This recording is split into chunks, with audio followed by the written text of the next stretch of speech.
So for a barbell deadlift, it's a pretty intricate movement, but with the right series and setup, you'll be able to master this pretty well. So bar is going to start on the floor. It has plates on it, so that brings it up to mid-shin.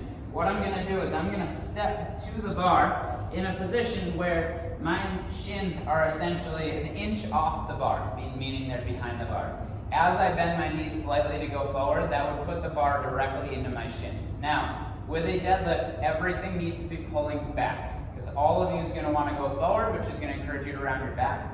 So I want the bar staying close to me and I'm pulling it into me. You should feel it riding up your legs the entire way. So from here, what I'm going to do is I'm going to start standing tall. I'm well balanced on my feet. If I were to hop up and down and land, that's about the width I'm going to be. From there, I'm going to take my breath. I'm going to send my hips straight back without bending knees. I feel my hamstrings, but I cannot reach down yet. Can't reach the bar. So from here, I bend my knees to grab the bar. Now, from here, I'm going to get a really good grip on the bar. So I'm going to pull up against the bar to pull slack out. So this weighs 95 pounds. I'm going to pull up 90. So I pull most of the tension. My body feels the tension. My hips are right in between my knees and my shoulders. My shoulders are pulling down towards my butt. So that's engaging my lats. From there, I'm then going to push the floor down. As the bar slides up me, I squeeze my butt as I come forward. I exhale.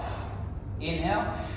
I'm going to hold that breath. I'm going to send my hips back till the bar gets to about my knees. Soften knees to a light touch. Come right back up, driving forward.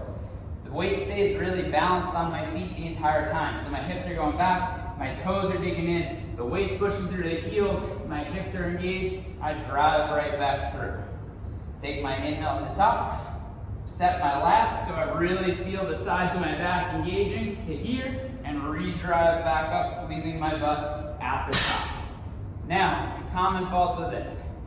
Depending on either neurologically having a hard time patterning the movement or mobility restrictions, as you get to the bottom, you have to round slightly through your back to be in that position. If that's true, elevate the plates up onto something. So the bar would start, instead of here, it would start a little higher. That decreases the amount of mobility you need, would make it a little bit easier to get into position safely. Other faults, the bar leaves and comes out, so as I'm coming up, instead of it sliding on my legs, it's out in front of me. Always be pulling it back into you. Lastly, I want my chin to stay in a position where it's always relative to my chest. So if I'm standing looking straight ahead, I could put a tennis ball under my chin. That's considered a neutral spine. From here, as I hinge, if I were to keep that ball, all of a sudden I'm looking down about 3 feet in front of my feet. I want to watch that the entire time. That helps me stay organized. So what I'm going to do is as I'm down here, I'm going to look down. As I come up, I will be finding a spot across the room, and that helps keep me organized in a good position. That's the deadlift.